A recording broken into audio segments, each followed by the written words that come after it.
По пролонгираното донесување на законот за управување со природното и културно наследство на Охридскиот регион, кој беше заглавен во собраниска процедура, владата го повлече истиот на доработка.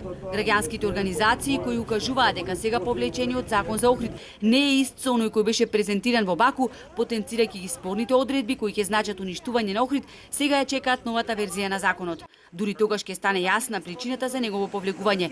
Било каков коментар или став во оваа фаза би бил шпекулација. Велат од Фронт 2142.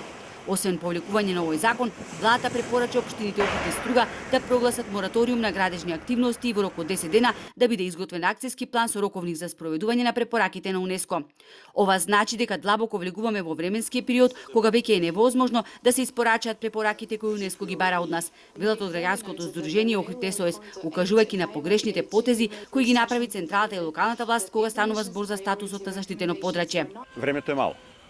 Ако не се донесеше, односно ако Охрид се ставеше под заштита на УНЕСКО, многу е погрешно толкувањето дека ако одиме ние како подрачје во опасност дека го губиме статусот на УНЕСКО. Не, тоа го кажува само незналици кои што воопшто не се инволвирани во правилата на УНЕСКО.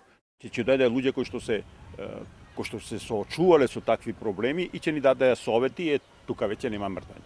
Значи ако експерти од УНЕСКО дојдат и ти кажат дека тоа треба да се превземи, нема што повеќе да се размислува некој, значи го има зад себе ставот на УНЕСКО и може да се настапува онака како што ќе одлучат тие.